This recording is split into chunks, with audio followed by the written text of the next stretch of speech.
evening and welcome along to the Blues Brothers podcast, the alternative Rangers podcast.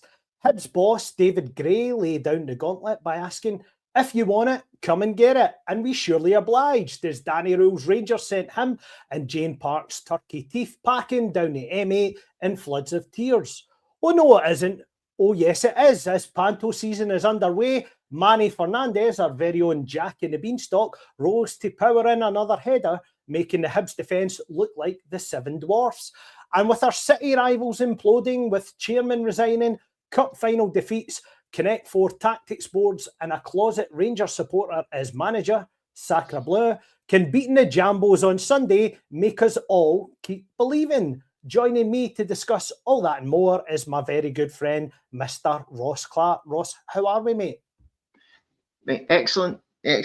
Relaxed weekend. Apologies to everybody for missing last night. I had made a prior engagement, but no, I'm good, mate. I was a bit worried when you said you were 12 pints, 12 hoffs, and deep, and that your intro was a bit risque. So that was actually tame, mate. I'm all right with it. I'm all right. How are you?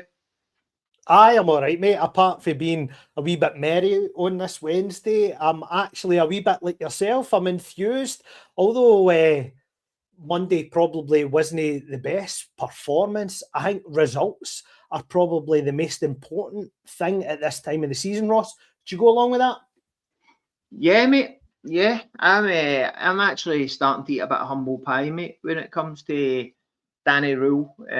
As you know, I wasn't a big fan of the appointment. I thought he was going to come in and just be a yes man. Turns out his traffic light system seen off the two pantomime villains. And mate, he's getting results. I'm not saying that the performances are great, but he's working with what he's got, and he's grinding out results, which is more than Russell Martin was doing. So I think when you look round about us, you can only be optimistic that we're even still talking about a title race in December, considering the opening 8 games of the season we had, Davie. So that's kind of where I'm at with it. I said to you earlier on, this weekend for me is massive. It's the difference between going on to be in a real title challenge and, for me, potentially the final nail in the coffin, but falling away for it again. I really think that this weekend's so important. No, I think you make a fantastic point about this weekend and its importance. But before we get there, we'll probably try and build up with it. So we'll start the day with the bit of club news that came out the day, that obviously the chairman, Andrew Kavanagh, had put out, that he's got Stig Inga Bjornaby, or Stig Inga Bjornaby, however you want to pronounce it for all our Norwegian viewers and listeners, is been employed as a consultancy basis for the next 6 months, that he's going to oversee almost the sporting director operations in terms of recruitment, mate. Where'd you go along with that? And considering that the two teams that he's worked for were Rosenborg, and I think if Heart and Harm's Adam Thornton's to be believed, when he was at Rosenborg, they won 4 out of 5 titles while he was there in charge of recruitment. So does that bode well between now and the end of the season? Is that the first smart bit of business that the owners have done since they've come in? I would say it is. I would also say getting them in on a 6-month basis, a kind of try before you buy and see how this window goes, is potentially quite wise from them. You wonder if behind the scenes he's maybe been speaking to them, and that's maybe where this young defensive midfielder for Norway is. Maybe that's where his name's been brought in towards the club. I don't see the bad in it. I don't really see what can be described as a negative in it. They've went and got somebody who, by all means, isn't going to go back and start dipping into the overpriced, overhyped market of the English Championship and League One, and maybe start branching out into other markets. And I think that the Scandinavian market, Davie, is one in which there's bargains to be had. I think there's good players in those kind of countries round about that region. So hopefully he's got an eye for a player, and he can go and find us a couple of January bargains to really bulk up the squad with some quality ahead of the end of the season. See on that, Ross, although we bought him for Serie A, but you look at players that we have got for that sort of region in the past that served us well. Helander during the Gerrard era, spent all his days at Malmo, then he moved to Serie A and we picked him up for Serie A. There are players in that league that can be bought for the right price, and it's a market that we've not tapped. As you alluded to, the ignorance for Thelwell when they come in the summer saying that they were going to stick to markets they know.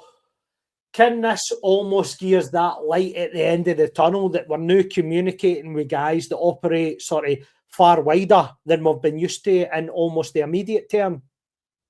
I think so. I think it's somebody who has had a bit of pedigree as a player as well. I know that he splits opinion, but I think when you listen to Kevin Thompson on the Rangers commentary at the weekend, it's people that have played the game at a decent level and understand what different leagues and what different cultures of football need. So potentially having somebody there who's played at a high level in England, who knows what British football's like, possibly knows what kind of profile of player you would be going after in those markets as well. And that's not to say that it's going to, Davie, I think if there's one thing we can say is that you can guarantee success just based off of somebody's history, because as we've spoke about before on here, this league in this country is a tricky one to navigate for people that have not worked here or not played here before.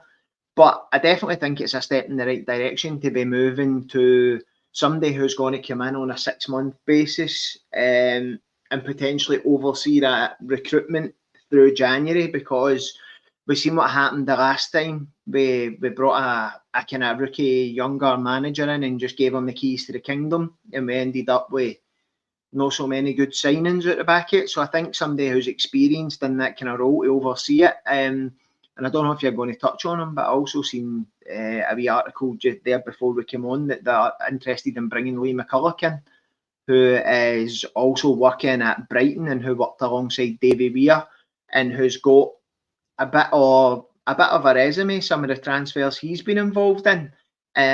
For me, Jig, I've spoke to him a couple of times when I've been along at Tynecastle when he was in and about at Hearts, and he's somebody that bleeds blue, knows the standards expected of Rangers, captained us in some of our hardest times coming up back through the leagues, was a figurehead, and knows what it means, but is also really adequate at the job that you're bringing him in to do, Davie. And I think that's the difference. We need to, somebody like Jig McCulloch's a good guy to have about the place, but if you can get him in and sharing experience with the players, but also doing a job away for the players and doing that to a competent level, I think that'll add a lot to the whole atmosphere about the place. And that problem that we consistently talk about, where there's not enough Rangers men in Ibrox at the moment who understand and know it and feel it, the same as us fans when things are not going great. I think you make a fair point, and I think it was David Edgar, a Heart and Hand, that alluded to the fact that I think McCulloch's done his degree in sport directorship or whatever it is as well. So he's got all the relevant qualifications. He's also been a coach, an assistant manager, and a manager at Kilmarnock. So he's experienced the game across all sort of facets of the game that you can be post a player. You know, he's been in scouting, he's been in management, he's been a coach at the Grass, and he's went and recruited players for Brighton that have attracted a transfer sell-on fee, a significant value. So that's possibly something that we haven't tapped in. But what I don't get is, I'm pretty sure Lee McCulloch has operated in hospitality a couple of times for Rangers this season. So why have we not already asked the question? If it is as obvious as we're led it to believe, why are we not just sort of marrying that together the now? Because I look at it, mate, you make a very interesting point in regards to guys that know what it means to play for Rangers. I always use the example on here, Bomber Brown, when he was Walter Smith's chief scout in his second spell, and he was the guy that identified Carlos Cuellar. Well, if Bomber Brown was the guy that funded Carlos Cuellar, why is Bomber Brown working in hospitality every week at Rangers? Why are we not using Bomber Brown as a scout the new? Why are we getting guys like Farewell's son involved, Dan Purdy, technical director, who hasn't done an interview with Club TV since he took that role? So what does that tell you, mate? The fact that this is the guy in such a prominent position at the club that hasn't even spoke to his own fan base.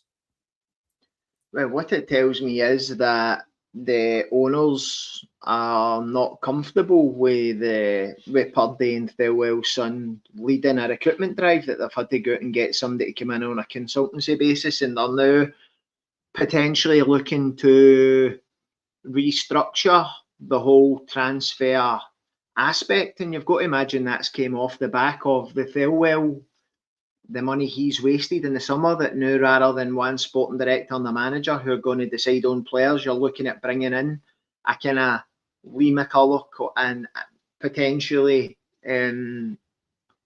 other people, so that there's a wee kind of committee looking at players and discussing them, rather than just a manager and a sporting director. And then that manager leaves, and then very quickly after it, the sporting director leaves, and you're left with a bundle of players who are not going to, they just don't look as if they're going to live up to the expectations or the hype of playing for Rangers.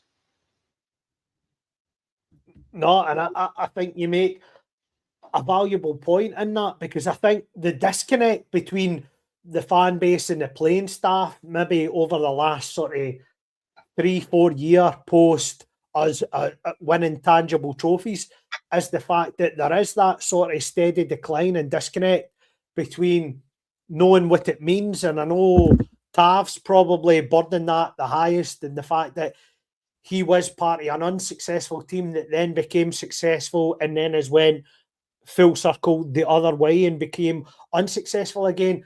There is just almost that losing the sense of identity, that there's not enough people that knows what it means. But on that, do you think the manager has took a risk by maybe no having that prominent figure in his coaching staff? Or are you suffice with the fact that he's got Stevie Smith as the hybrid gap between the under-19s and him being there on a Saturday, mate?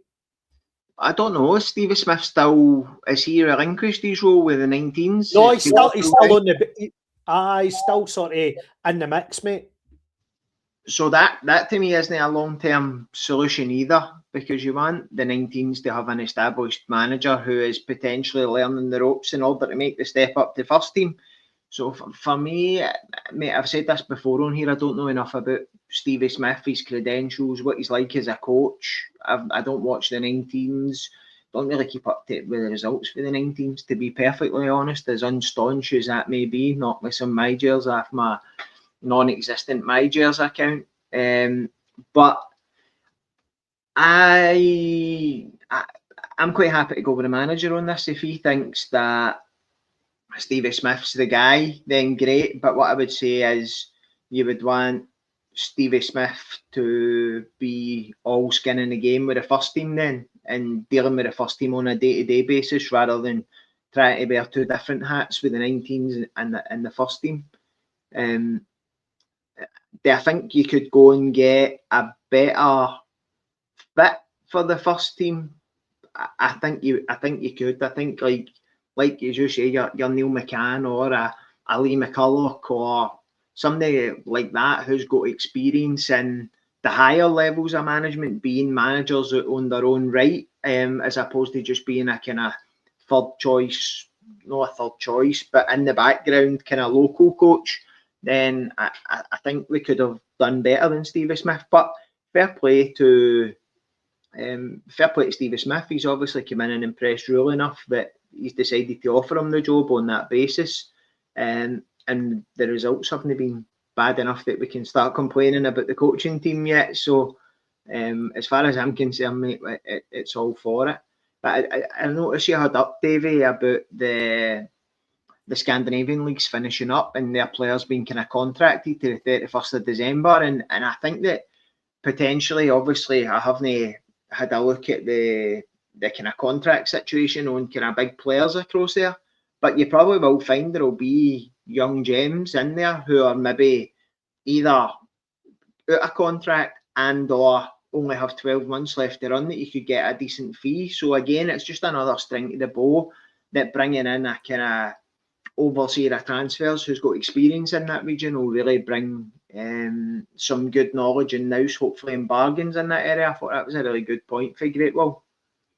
And obviously on that as well, mate, the two countries that he's worked and operated in, Norway, who are at the World Cup, and Denmark, who have got a chance in making the World Cup. And I'm pretty sure the team that he worked at, Aarhus, is a pretty provincial club who are on the up, sort of in the sort of third, fourth, almost like similar to a St Mirren or a Hibs, challenging for the European places in that league. So again, it bodes well. It's probably the first smart move, as we say, that the directors have made, mate. But on that, what do you think the sort of priorities are? Is it the January transfer window we have to box smart and box clever, in the sense that we need to get somebody in almost right away? Or do you think we ride the sort of crest of the wave that we're on the now, and the fact that we've not been beat, and see how long this can carry on and get us through, almost pissing with the cock that you've got, mate, up until gone there on the 3rd of January? I'd like us to have 2 or 3 in by the 3rd of January, to be honest. I'd like us, as soon as the clock strikes midnight on the 31st of December, I would like to have 31st of December. Many days is December got, Davie? 31st, mate. Aye, you're right. I hug my knees. I was second guessing myself. Relax, December only get 30 days. I would like us to have players in at a minute past midnight, mate, that can do a couple of days training with the squad and look to be in there. Because it's easy to look across the fence and laugh. And by God, have they done a lot of looking over the fence at us and laughing recently? But I feel as if we're in a position where, obviously, coming off the back of 55 was totally different because you just won a league and you had a chance to put your foot on the neck. But right now, I believe Celtic are a wounded animal, and I think that with the right acquisitions in January, we've got a real chance to put our foot on the neck and go and make a right grab for this league and the automatic Champions League places that come with that, and the guaranteed 60 million in Champions League money next year. I think I've suggested this before. I think sometimes you've got to speculate to accumulate, and I think that throwing a wee bit of money at it in January, if it's the right people, then I think that 2 or 3 quality additions to this team could really emphasise the rest of the team, mate. So I would be tempted to really push the boat out in January, because I think there's a league here to be won. What about yourself? What's your thoughts on it? No, I think you make a fair point. Probably where I am is, I was really disappointed last Thursday, right? Because that's a team I expect us to beat every year. I think Rangers teams in seasons gone by, even last season, comfortably pumped that team 3 or 4. They were bang average. And listen, we played within ourselves, and I don't know maybe if that was the instruction for the manager. I know you alluded to the podcast last week that you weren't too bothered with the result, and that's fair enough, as long as we don't lose more traction in the league, and we haven't. But the way I look at it, mate, and this isn't Tav bashing for me, right? It's no, James Tavernier has served the club well, right? But every player has a sell-by date, you know, like a packet of crisps or a bar of chocolate. When you've hit that best before date and you're past it, it doesn't quite taste the same, mate, or feel the same. And I think that's where we're at with James Tavernier's Rangers career. And how I want to sum that up is, you look at Dujon Sterling coming in on Monday night after he got half an hour last Thursday. For me, he's the one player that sniffs out danger. You see that with his clearance off the line. He looks like a leader, and how he's talking and communicating that. We looked organised. We never ever looked under pressure. The only opportunities Hibs got against us on Monday night were off it outside of the box. When did they hurt us inside of the box? They never hurt us outside of the box. And I think a lot of that is to do with Sterling's introduction. I think when Tavernier plays right to a 3, we look really susceptible to the ball in behind in the channel or the ball over the top. And it would worry me if we were considering playing Tav as an auxiliary centre half if we kept the 3 on Sunday. Where do you stand with that, mate? And again, I want to stress, I'm no Tav bashing, but are we getting to that point where it is thanks very much, Tav, and we'll maybe rely on you when, if and when we need you, but if we can choose not to use you, then that's maybe the better option.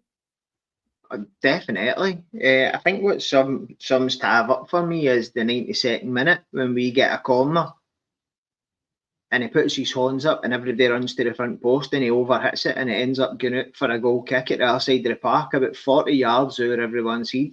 They then take a quick goal kick, put it up where he's ran for it to take the corner, put it up his side and they end up getting a corner for it. That, to me, sums up James Tavernier. See, at that point in time, there's no need for him to be going up and taking a corner. There's no need for us to be launching a corner into the box. And this is our experience. This is back to our leadership team. And I'll touch on Thursday because it was prevalent there as well. Jack Butland, right before half-time, has got the ball in his hands and you're in injury time in the first half. And he picks it up and just shells it the full length of the park. We've got nobody up there. Their goalie takes it, builds an attack, and they score. And you go in at half-time one each. These are our experienced players. These are our leadership group. And as you say, that they've got no game awareness. They don't know. They're not used to winning, and they don't know how to win ugly.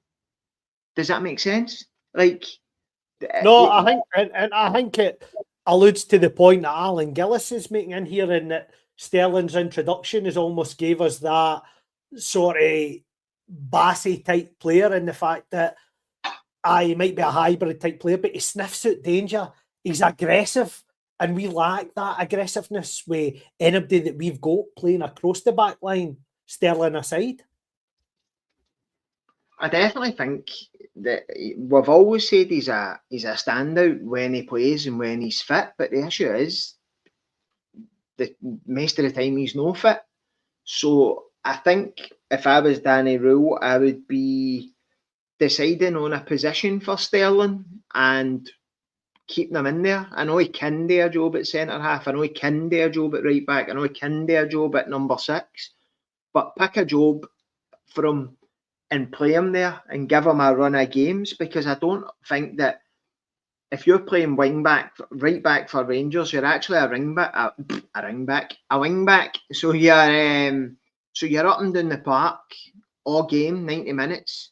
Then you get into centre half and you're expected to be competing and jostling and up and down. And then you put him in the 6 and it's wee short, sharp runs. And potentially for a player who's injury prone, that's not great for their overall fitness either, because you're asking them to do 3 roles that have got 3 different physical capacities that the body needs to use to be able to do that. I would rather we just picked a position for him and says, right, you're preferably right back. If we play with a 3, you're a right centre half. But in that, you're more or less playing like a right back anyway, because when the 2 wing backs go, Barron drops in and makes it a 4 anyway. So I think that when you've got a player who's got that talent but has also made a Weetabix, you need to make sacrifices. And I think the sacrifice we make with Dujon Sterling is just picking a position and letting his body get used to playing that position for 10, 15 games without dragging him into a different area of the park, which uses different traits and different characteristics on the performances you need to put in through your legs. I think that's a great point, well made, because you think back to the Clement era. He played left wing, right wing, centre mid, defensive mid, centre half, right back, left back, mate, almost everywhere apart from a goalkeeper and striker. If you look at the fact that he's been constantly injured, that's maybe something that we need to look at as a club, that we need to look to protect the assets we have.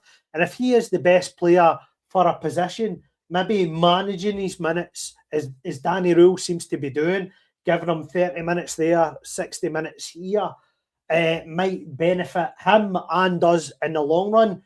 But can I ask you, when it comes to Sunday, if we're looking a wee bit forward, is he in your starting 11? Yep. Well, I think when you listen to his post match, it was agreed he was going to play 60. So I think come Sunday, he potentially plays 60 again, maybe 70, because I think it'll be high intensity at the weekend. He starts 100%. He starts, mate. With Giga dropping out, I actually thought Enciala looked pretty competent when he came on. I don't know whether you throw him into a game against Hearts where you've got two boys that have hardly played, and Fernandes, who is your he's going to be your experienced centre half, and he's been good. I would say he's been decent the last few games, but with a sprinkling of calamity. And when you're playing against two strikers, as we will be, in Shankland and Braga, who are both playing well, I think we need our defence to be compact and limit the amount of spaces, because Shanks will take the ball in and link up for Braga all day long, and Braga's wee intelligent runs. I think it's a hard team to pick for the weekend, because I think he will go with the 3, but I would potentially go with a 4. I think. So if you're going with the 4, mate, who is your 4? Magoma. I'm going to be controversial, mate, because I've just slaughtered them. But I think if you're going to 4, you need to play Magoma, Fernandes, Tav and Sterling. But I don't know what one I would play. Whether I'd play Tav right set. You can't play Tav at centre half, mate. Shankland will bully him. No, you can't. You can't. So it would then have to be. It would then have to. Aarons would play it right back. Sorry, I'm forgetting all about him. Thanks very much, Great Will. So I would go Magoma, Fernandes, Sterling, and Aarons. And I think what that offers you, Davie, is you just tell Sterling to get tight to Shankland and don't let, because Shanks will bring the ball in and turn and swivel people, whereas I think Sterling's got the physicality to match that. And then you're just telling Fernandes to keep pace with Braga for his wee runs. I would go a man for man job on the two of them, to be honest. So see on that then, right? So let's stick on this if we're talking about Sunday, because I think it's important to talk about how you see us playing. Obviously, Raskin was carrying a wee bit of an injury, and you've been saying for weeks that you would like to see him on the bench. He was benched maybe by default on Monday night, mate. But did Diamande do enough to keep his position? And the reason I bring this up, and we spoke about this earlier on the day, Mohamed Diamande, for me, hasn't done himself any favours this season, in that when he's been gave the position, he's not commanded it and deserved to play the next game. So if he drops out, you wouldn't really bat an eyelid. But the fact that Nick Walsh has been appointed the referee on Sunday, and the two of them having a bit of history, and the fact that Nick Walsh is prone to giving Diamande a red card, does that sort of play any sort of way towards how you would line up against Hearts? Is it a case of, if you're playing 4 at the back, mate, what's your shape in midfield? Are you going with a flat 3, or is it Raskin and Barron, and then maybe shape it for their own in? I'm going Barron. Telling Barron to sit as your 6 and then play 2 8s, and one of them's Raskin, and I'm telling Raskin just to sit on Cammy Devlin. Because if you mark wee Cammy out the game, Hearts won't win the midfield battle.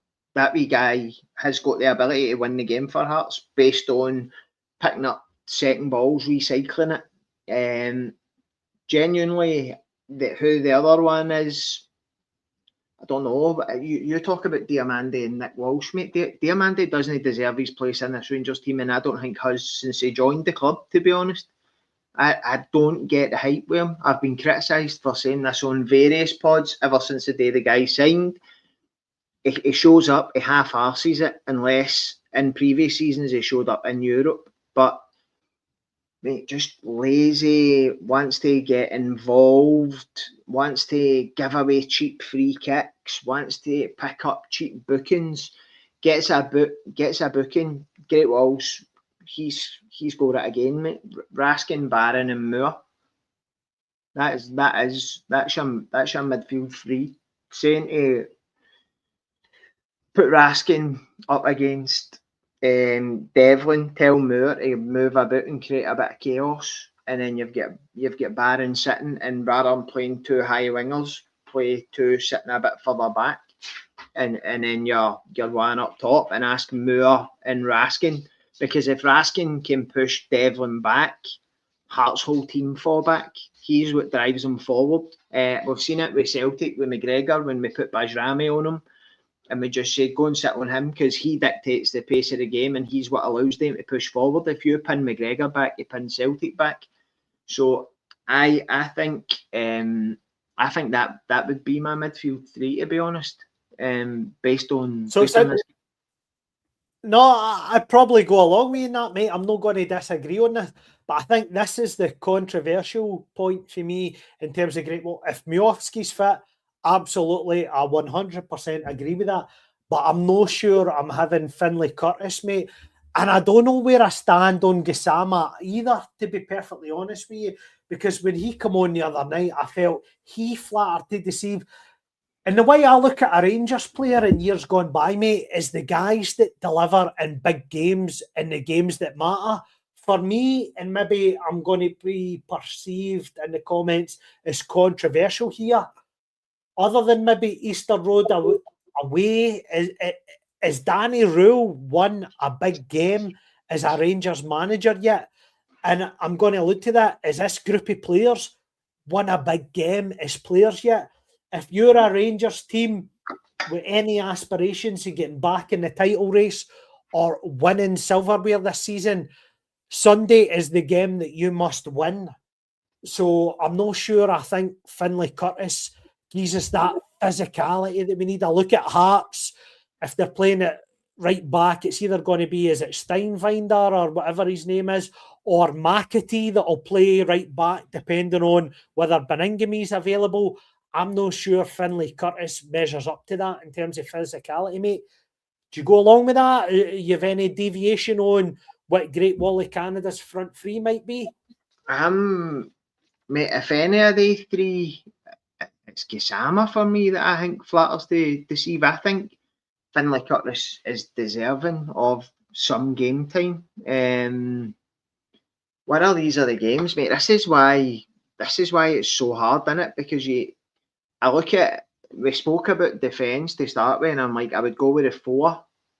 But see, when you go with the 4, we don't really have the players to make up the front 6. And I think that's why he's gone with the 3 centre-halves, the 2 wing-backs, and then putting everybody in the middle. I just think, I've totally changed my stance on Danny Rule, to be honest, and I put my hands up and say that at first I was sceptical about his ability, but when you think he is just 2 dafties sitting on a podcast and try to pick an 11 without actually having to do it, I think he'll go 3-5-2, Davie. I think he'll go the 3 in order to counteract that and go with. I don't know. Can we stop talking about this? I'm getting a sore head, Davie. My head's spinning with players and numbers. No, let's talk about it, because that's what we're here for. If he goes 3-5-2, what do you think his personnel selection will be? Because obviously it's got to be Butland and goals, but the right centre half is the key here. Because Sterling's your right centre half and Aarons is playing it right. Right, or do you think he'll go Tav at right centre half so that NCL is a substitute? You can't put Tav up against Shankland, mate. Shankland will peel off on him all day and just take the piss at him. You can't. Sterling has got to be in Sterling for me is the only defensive player we've got. You've kind of covered it already, saying he's got natural defensive traits. He kind of sniffs out danger, but I think he's the only one we've got who's got the physicality to be able to deal with Lawrence. That's just the way I see it. I would go Enciala, mate. I think you need to, because Suter still being injured is in your man Giga going to AFCON leaves you in a position where you need to just put your faith in somebody, and I think that he's going to need to put his faith in Enciala. Right, so let's talk through it then. If he goes that way, Butland, Sterling, Fernandez, Enciala, Aarons, Magoma, the wing backs, Raskin and Barron, or Raskin and Barron. 5. I'm going 5-3-1-1. So your 3 in the middle's Barron sitting, Raskin and Mikey Moore, but with Mikey Moore given a wee bit of license to go and join up, so that sometimes you're a 3-4-2-1. Does that make sense? I get what you mean. Where you've then got, I mean, I think you're at the position where potentially you bring Danilo back in for this one, and all just for the chance of a goal. Danilo and sitting in behind Miovski. Right, and why Danilo over Gassama, for example? Because Gassama's no doing it, or the fact that you think Danilo can get us a goal? Or is that based on who's the better impact player to come on as Hearts tire? I look at the Hibs game, and you got one chance, and it was only a half chance for the edge of the box, and Danilo scores. I think he's the only player we've got that's going to score a goal like that. And the way Hearts have played this season, they don't give up a lot of chances. So it could be that I'll have 2 consonants and a vowel, please, Davie. I think that he potentially gives you something that no many other ones have got. I think he's quite good on the link-up as well, mate. I must admit, I do think he offers you something. But that position in behind the striker could go to Asgard, could go to Gassama, could go to Moore, could go so Curtis. So you've got, mate,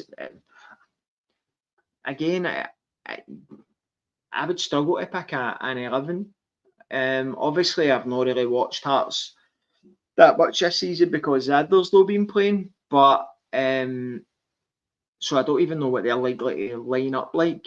But do you know what it is? This is as I say, your biggest game of the season. So even me and you sitting on a podcast trying to think up an 11, you're overthinking, and that's how I really feel sorry for Danny Rowell to have to go and do that and put it into practice. Well, you're asking how they'll line up, and I think the one positive is that the boy Harry Milne suspended for the game, mate, because I think he terrorised us at Ibrox, and he played right wing back that day, even though he's left-footed. And the fact that maybe Kinsley's coming back in to the side to replace him, and maybe hasn't had as much game time this season, maybe isn't up to full speed. You would hope that players like Moore, Gassama, or whoever's involved, Miovski, can maybe look to run in behind. They might go probably Steinwinder at right back. They'll probably have Halkett and Finlay at centre half. As I've already alluded to, Kingsley will probably play left back. And then was it Devlin maybe play centre mid? Beningame coming back in for the boy Magnuson. I don't know too much about the boy Magnuson, mate, but he's played the last couple of games. Up front is where they'll probably cause us trouble, but it's about matching name. And Rangers, I looked at the bookies odds. Rangers are above 2-1. He won on Sunday. When was it last time Rangers were more than 2-1? He won at Tynecastle, mate. As funny as that may sound, I don't know if I buy into the fact that there's much to fear there, and that's no me showing disrespect to Hearts, but as open as I think we've been recently, domestically, as open, and I will repeat that, as open as I think we've been recently, we're not conceding goals. So maybe that's a positive to look the fact on that structurally the manager has got things right. Yeah, I think that under Danny Rule we've got a base to play from, and I think that's all we asked for. When he came in, and we had, what was it? Lost one, drew one, lost one, won one, drew 5 in our first 7 or something like that when Martin left. Aye, mate, aye. And then you look at now 6 wins, 2 draws for the following 8 under Rule. So he's definitely made a change. I think we're coming up against the best strike pair in the league. I don't think there would be much. I think we're coming up against the best striker in the league in Shankland, as much as Braga's scored more of the goals. So I think it's a tight game, but you look at the game at Ibrox, mate, and we should have beat them. Hearts carried so much luck in that game, and I think player for player, we've got a better squad than Hearts. So it's back to that basic sum I do in my head and go, well, if we've got 11 players better than them, and we play to our potential, we should beat them. So I know that they're top of the league, and I know that they're not losing a lot of goals, and that they're not losing games, but you've got to fancy your chances, surely.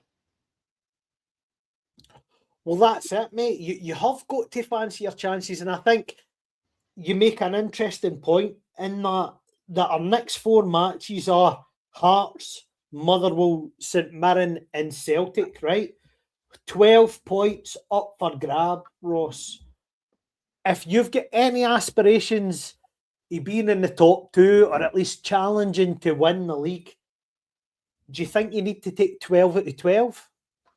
I think, and I said this last week when we had the Hibs game in that, I think if we win those 4 games, you'll be top of the league going into the middle of January.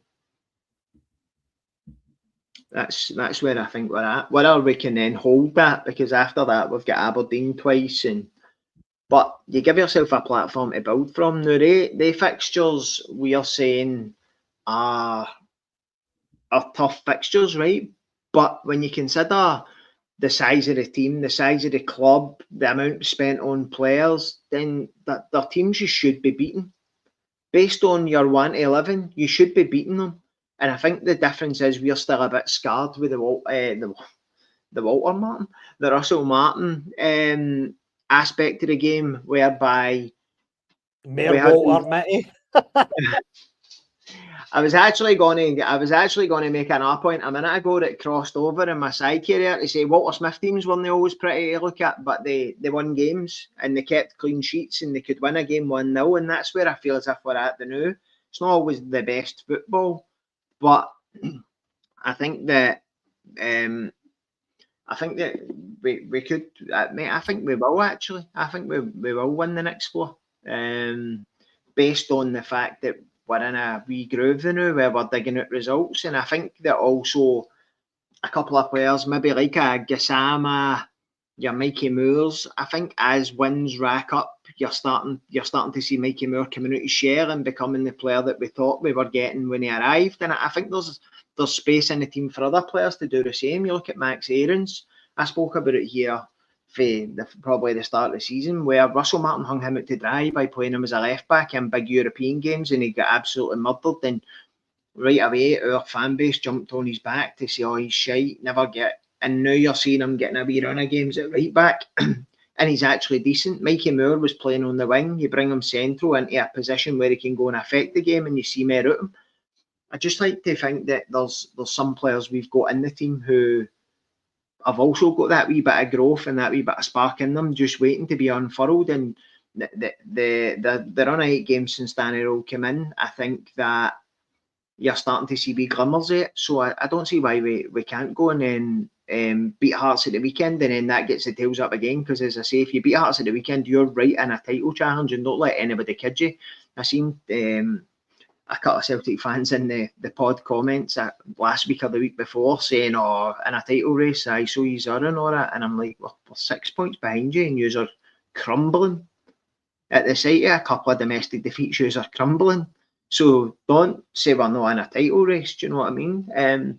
So I think we'll get a result at the weekend against Hearts at Tynecastle, and I think that is the confidence builder that we can then go in and start actually building towards a serious title charge, without the background noise of Thursday, Sunday.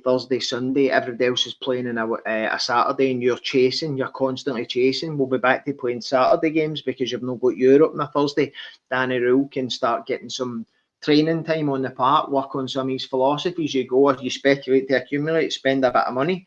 So I think that this game really is the lock on the stable as to whether we go on and gallop on through the fields or whether we just stay in a paddock for our own shit for the rest of the season. I like that, mate.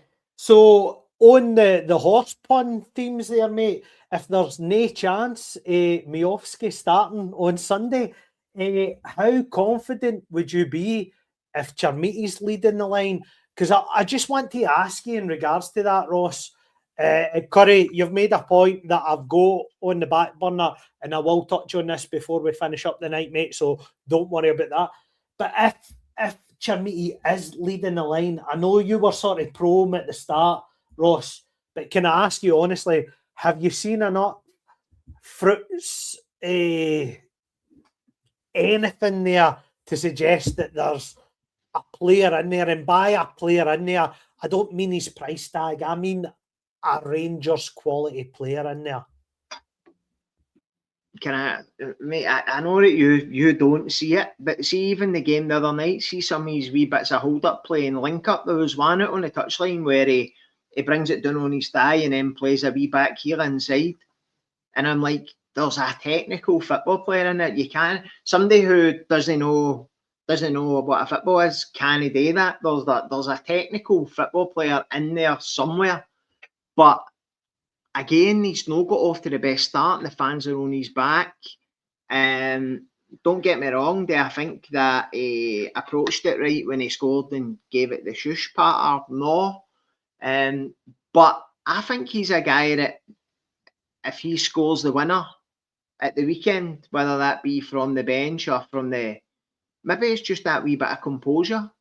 I think he's actually new over the last few weeks been in has actually been in positions. He's actually starting to find himself in positions where he's got chances. You had the one at the weekend. See the one on Monday night, mate, where he did have it go, and the keeper made a half decent save, but he also looked as if he'd either pooed his hammy or got cramp for hitting that. Is that a concern for you, mate? Because, mate, I played amateur football all my days, you know what I mean? And I've never seen anybody I played football with do that. What, is he trying too hard, or is he just no good enough? What you know about your superior knowledge than me on guys that have played at a higher level?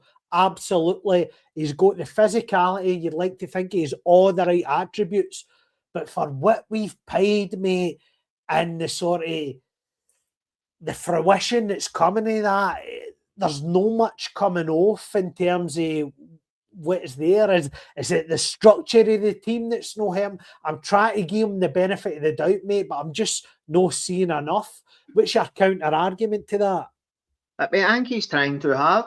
As I say, he's got into positions where the one Curry's just spoke about there, like the ball breaks to him in the box and he's just snatching at things, ends up putting it out for a shy for 8 yards out.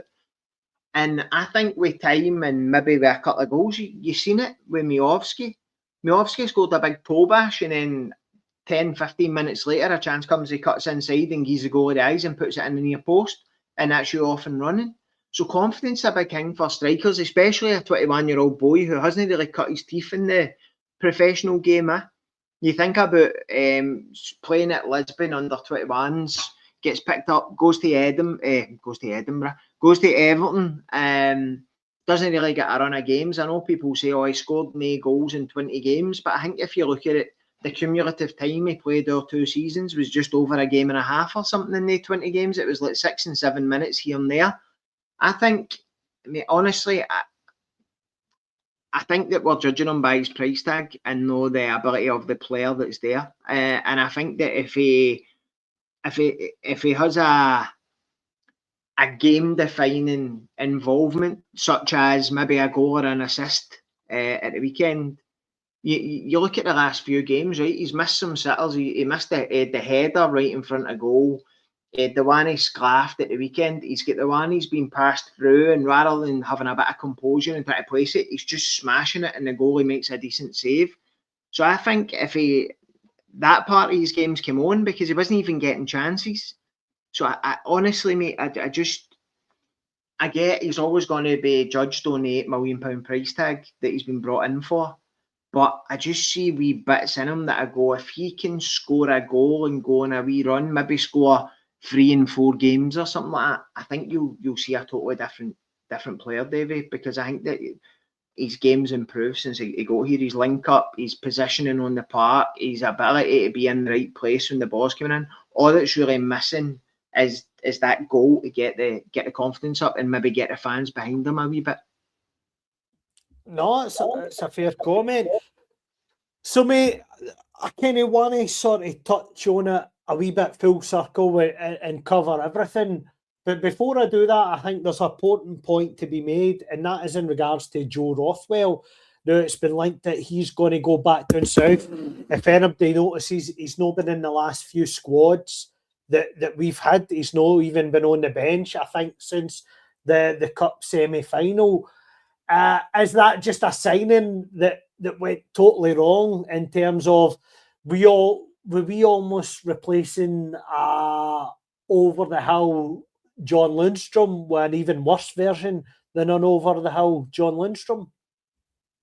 First of all, can I just say that the horse puns in the comments are the last hurdle to this show. All right, had enough.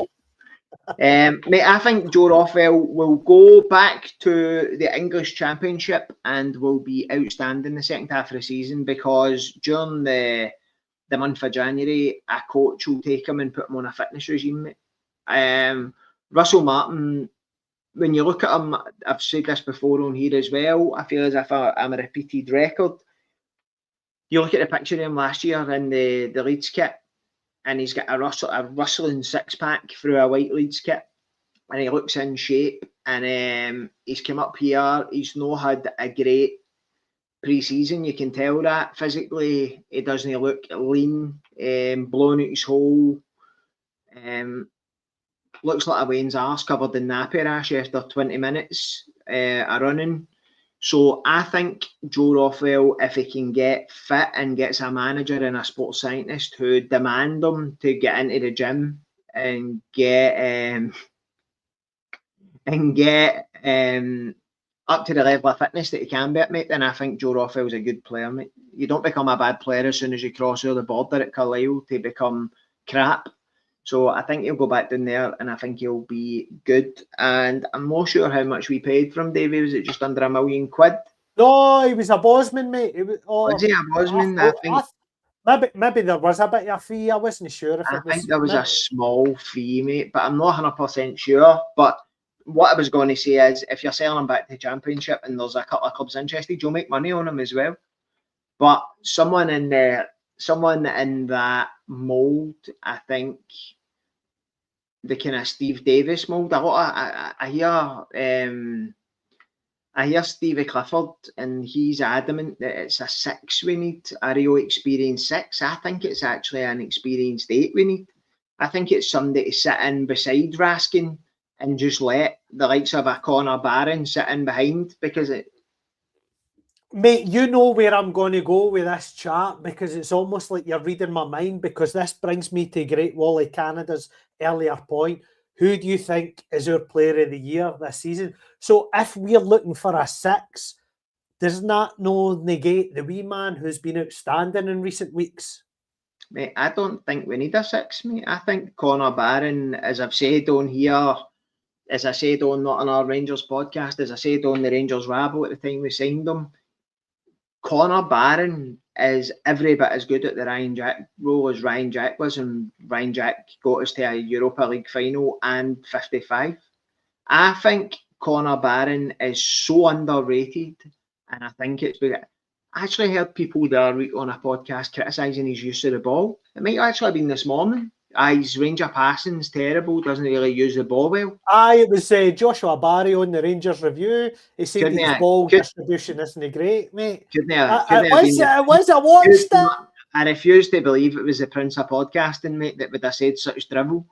But, mate, for me, it's an experienced 8. You need Steve Davis wasn't a 6. He was an 8, and kind of somebody of that positional sense, because I don't think you can take Connor Barron out of the 6, mate. I think he's made that position his own. I think he's 23 or 24, so he's just growing into that role. This is his real breakout season as a Rangers player, and I think that you shape a midfield around about having him in there just doing the dirty bit and letting other people go and make the play happen going forward. So, mate, we've covered a lot of ground in regards to the game that was on Monday. Looking forward to the game on Sunday. The squad, recruitment. Let's talk about things off the park now. And Curry raises the point that has came to prominence in social media in the last couple of years in regards to that Andrew Kavanagh himself has got in touch with certain fan groups and prominent figures in the hierarchy and looking towards stadium expansion. 1, mate, do you think that'll benefit the club? 2, do you think it can be done at Ibrox? 3, I'm going to ask you, should we look to even move away from Ibrox, mate, and create a whole new different stadium? Or should we look into maybe what the SFA have done at Hampden by getting a naming rights deal to fund this? They've got the recent set up with Barclays, and that's financed, and that's going to put millions into the national game. Should we look to do something similar? Mate, I can't believe we've not been on the phone to Elon Musk during the Make Rangers Great Again appeal, mate, because Ibrox with a capital X at the end is just nothing changes, but everything changes. That's just give us 90 mil. With the American investors, mate, I hope that any talk of stadium expansion is merely for financial fair play or sustainability, right? Because you look at Ibrox now and you've got 30,000 at it most weeks because there's no a winning team on the pitch. So for once, I agree with Curry. I don't think there's any need to expand unless declaring tickets, 70,000 tickets or 60,000 tickets sold, the new EBT, and able to get you around about and the amount of money you can spend and stuff, because what would it cost you to even lower the park and fill in the corners? You're talking multi-millions of pounds. So for me, until you've got a winning team on the park, I would be investing everything we can onto the playing squad until we start getting a winning team on the field, and then the supporters come back and you're filling out every week, and there's queues of people at the subway at Ibrox trying to get tickets into the game and all that. So now you can get a ticket anywhere. Folk are trying to give tickets away on Twitter and can't get rid of them. So the stadium expansion, I definitely think that Ibrox could take more fans. I think that they could fill it if the product on the park gets better and we start putting a winning battling team on the park. For now, I'd be more interested in, as I say, ploughing money into the playing squad and also potentially adding other people to the backroom staff and the levels above that are going to help to make Rangers a better club. Whether that is, as you say, scouts that have got the real experienced, world-renowned scouts that we can take the data and then go and actually physically clap eyes on people and watch them, and that wee team run about scouting and recruitment and stuff like that as well. So I think that there's a whole world of investment that the club needs, but I wouldn't like to see us going and spending 40 million, putting an extra 10,000 seats in Ibrox and then all of a sudden you've got a 62,000 seater stadium, but you're still only selling 30,000 tickets because the product on the park's pish. How's that? And again, mate, that is the crux of the matter. So you've ended on a fair point. So we'll touch on one more just before we round up the night, and it's this point again, mate. If we win on Sunday, and that is the crux of the matter, are we in a title race, mate, if we win it? Because as bad as the season has been, you alluded to it, the first 7 games, 1 win, 1 loss, 5 draws, mate. If we win on Sunday, are we right in the mix of things? Mate, we're in a title challenge even if we don't win at the weekend. See if we draw. For me, I'm kind of gone against what I said at the very opening of the podcast, because I think if we win on Sunday rather, in my head, potentially because of what's going on at the other side of the city, the opportunity to spend a bit of money in January, I think in my head, if we win on Sunday, we become the favourites to win the league. And in my head, that's just me and being a bit of an optimist. But the other teams round about us are going to drop points the same as us. So if we can steal a march on Hearts and go another game unbeaten, but let's be honest, if we lose to Hearts at the weekend, as much as that then turns me into pessimist mode, and I'm like, fuck, that could start off another chain of bad results. You're still only going to be 6-9 points behind 2 teams that are going to drop points all season as well anyway. So I think you're in a title race right now, and that's before we play Hearts. So I struggle to see that if you don't win at the weekend, there's no way you can win this league, because let's be honest, it's as poor as it's ever been. With it being disrespectful to Hearts, you can tell how poor a league it is that Hearts are up there and challenging, because our results have been chronic, Celtic's results have been chronic, and Hearts' results have been slightly better than average. So it goes to show that it's not as if Hearts have all of a sudden became as good a team as Rangers or Celtic. Rangers and Celtic's levels dropped considerably based on where it has been in order to allow this to happen. So mate, I don't think anything's going to be won or lost on Sunday, but if we win, I think that could be like we speak about winning that first trophy of the season. I think that's what this game could give Danny Rowell's team, as you say, his first chance to go and actually win a game when it really, really matters. That's got real big implications when it comes to the league. And I think that's a very fair place to end proceedings tonight. Ross, mate, I very much, as always, enjoyed your company, mate. Thanks very much. Everybody in the comments with some right good traction tonight. Really positive comments, great talking points. We hope you'll all like, subscribe, tell your friends and enemies, and join us all again next week. So just before we go, it's just for me to say it's good night from him, and it's good night from me. Good night.